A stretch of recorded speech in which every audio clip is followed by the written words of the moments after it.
All right, Hurricane Florence will soon make landfall on the southeastern coast of the United States. We'll go to our reporters in just a minute. Thousands of U.S. National Guard members, they're standing by. FEMA is on full alert. We have stockpiles of emergency resources. We have food, water, supplies, cots, blankets, baby formulas, where it's all been pre-positioned to help the people that are victims of this storm. Virginia, North, South Carolina, Georgia, all currently operating under a state of emergency. Mandatory evacuations have now been in place for days.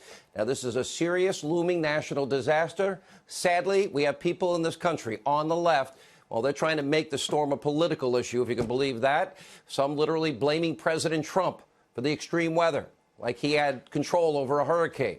You have the editorial board over at the Washington Post literally claiming that Trump is complicit in causing the hurricane. You can't make this up because of his, quote, efforts to dismantle environmental protections that caused the hurricane.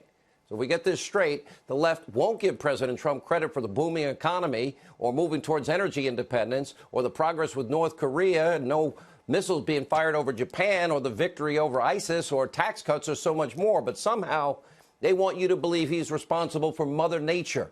And by the way, in less than 2 years of office, he's become that almighty and powerful that he can collude with God in this case and create massive hurricanes. It's beyond sick and beyond ugly and twisted. Now, this derangement syndrome, state of psychosis, is now reaching heights of what is borderline insanity. It's not just the abusively biased Washington Post either trying to politicize this Hurricane Florence. Take a look. President Trump says FEMA is ready for Hurricane Florence, but mounting evidence suggests it could be incredibly difficult to deal with this disaster if climate change deniers are on the front lines of emergency response. But when $10 million is taken out of the FEMA budget and reallocated to ICE for detention facilities, right before the hurricane season, those questions are being asked right now in the appropriations committees. I think you're elevating Trump to evil, whereas having raised 3 kids, I just think he's a giant toddler with no real connection to reality and no sense of empathy or responsibility. He came across as almost gleeful and excited about the hurricane and how big it was and how tremendously wet it's going to be and all these absurd things that came out of his mouth. But according to 2 Harvard scientists, Trump's environmental policies could lead to an additional 80,000 unnecessary deaths every decade. He is so consumed by the calamity that exists and the chaos that exists that he's not really prepared and focused because he spends every weekend golfing instead of preparing. These people have lost their mind. We'll have more on that in just a minute. But first, we go live to Leland Vittert. He is standing by in North Carolina in the middle of all of this, and the winds have kicked up considerably in just the last few minutes. Leland, thank you. What's going on there? Looks like you have to hold on to stand up. You really do, Sean, and we almost just got blown over here. It gives you a sense, though, of the power of this storm that keeps increasing, and the people here who are either watching their homes and their communities on television or those who have decided to ride this one out have got a long, long way to go. Florence is effectively slowed down now and just creeping along. Ordinarily, when you're in an area like this that is the worst of the worst, if you will, it only lasts a couple of hours. This is going to be about 24 hours of hurricane force winds that we're just now really feeling the real effects of. The rising tide now is coming in, which is a terrible combination with the storm surge that will certainly destroy this dock and then send these dock sections into town to destroy anything and everything in its path. And you watch this rain come down. It is at some point it's going to be 40 inches of rain, which equals feet of flooding. So those who did not evacuate certainly have no chance to do so right now.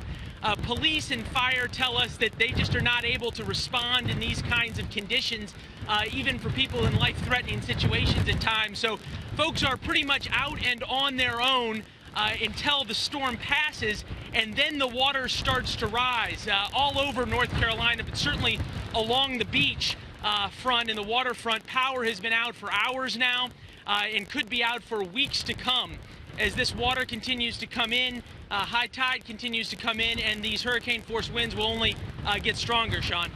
All right, Leland Vittert, be careful. This is where reporters really put their lives on the line. Bring us the story live where it takes place. It's extremely dangerous. Be careful, please. Here, also joining us now, Steve Harrigan. He's also in North Carolina tonight as the storm now begins to kick in. Steve, what's happening from your vantage point? Sean, we've seen things get worse each hour pretty much steadily. Right now, I'm starting to hear things break in the darkness. The electricity is out here. It's out for more than 100,000 people at least along the coast of North Carolina. That could go up to 3 million by the end of this, but it looks like some of the construction on the building opposite me is starting to blow off. We've seen these winds reach tropical storm force. Over the next couple hours, we expect them to reach hurricane force, so things are going to get worse overnight. Now, first responders are ready.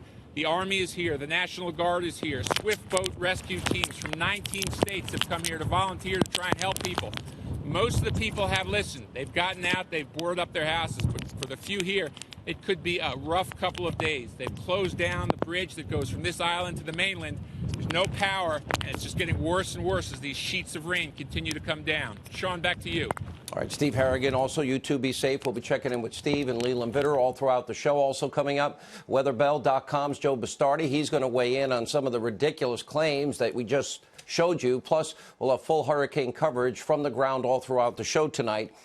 First, we do have breaking right now. We do have new information surrounding the deep state tonight that we want to share with you. We'll keep up pictures of the storm as it continues to go on. But we are now on day 4 of more damning revelations, new developments surrounding Lisa Page and Peter Strzok. Tonight, we have 2 news stories to bring you. The first, according to FoxNews.com, we have new texts that are showing that Lisa Page may have once actually interned under former President Clinton.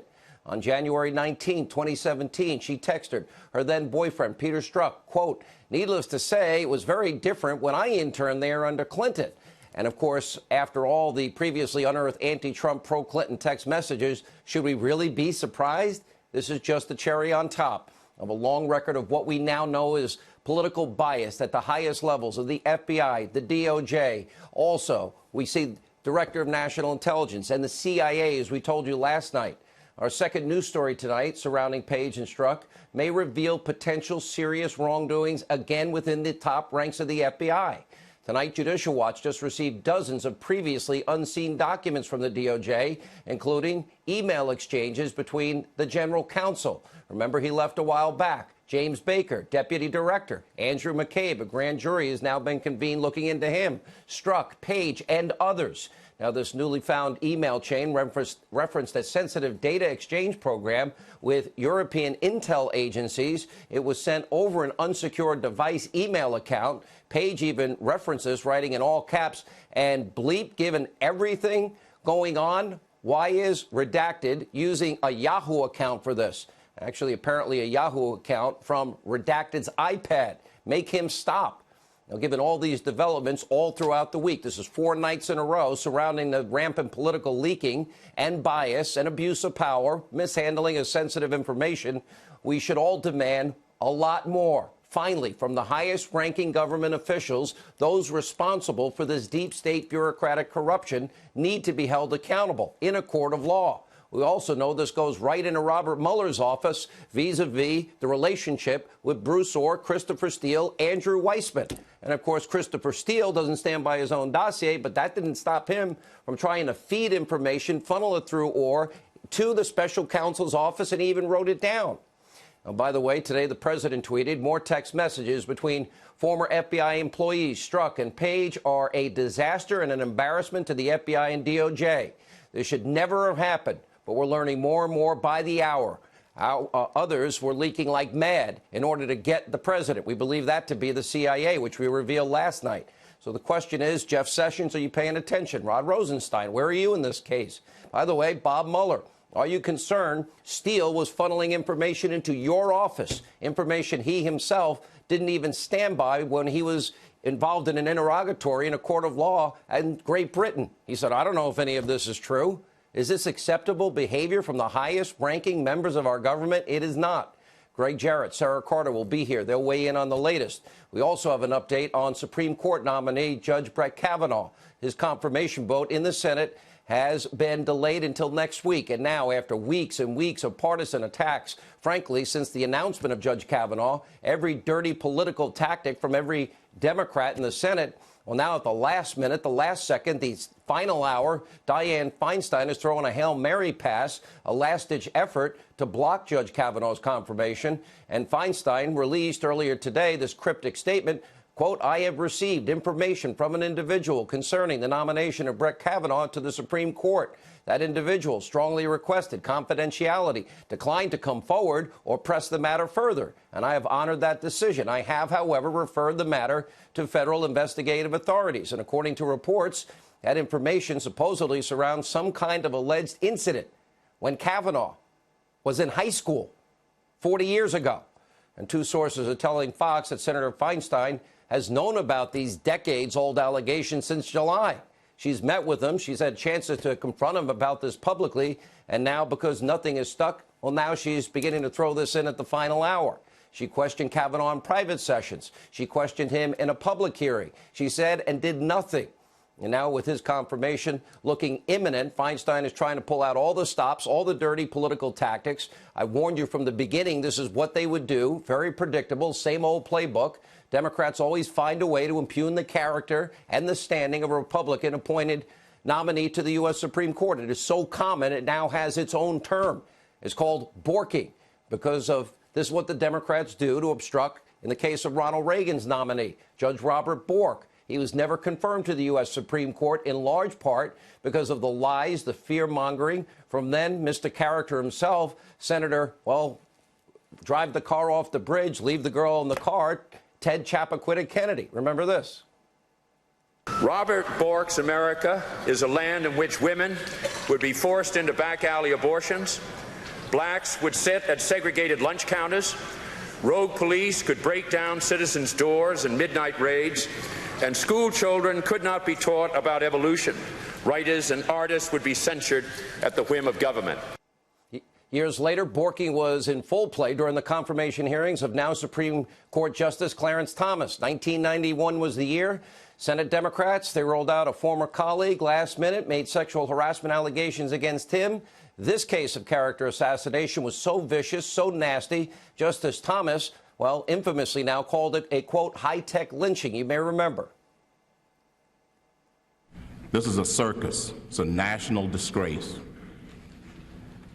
And from my standpoint, as a black American, as far as I'm concerned, it is a high-tech lynching for uppity blacks who in any way deign to think for themselves, to do for themselves, to have different ideas.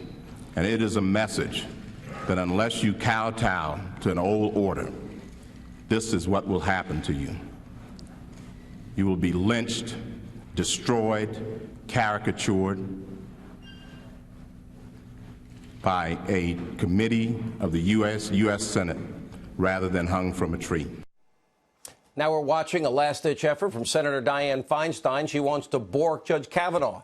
Democrats made this process so partisan, so bitter, so nasty that even Supreme Court Justice, liberal hero Ruth Bader Ginsburg has spoken out. Take a look. Compare the process that you went through with what's going on today in that process. The way it was right.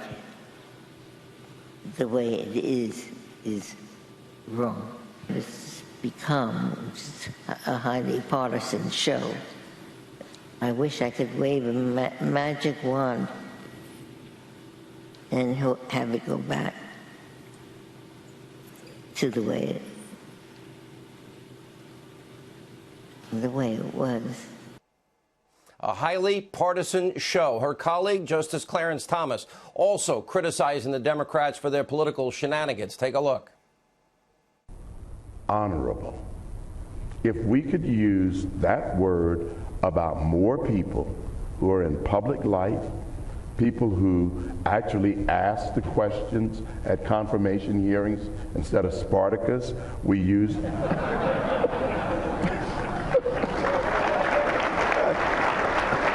Had to get that in there. Just had to get that in there. Hey, look, the 300, but at any rate. By the way, Clarence Thomas, I've had the honor of meeting him, as one of the best laughs ever. The Spartacus line was pretty good. Barring any successful borking from the Democrats, Kavanaugh should rightfully be confirmed, and he will be. This all comes as the election season is now heating up. We're only 54 days away from the single most important midterm election of our lifetime. I've long been warning you what is going to happen if the Democrats take back the House in November. They're going to rescind the Trump tax cuts. They're going to start impeachment proceedings. They want to keep Obamacare. They will block all originalists, constitutionalists to the court. They want activists on the court. They want open borders. They'll eliminate ICE. They want all investigations into the deep state to come to an end. Democrats, well, they will ramp up investigations into any and all things Trump.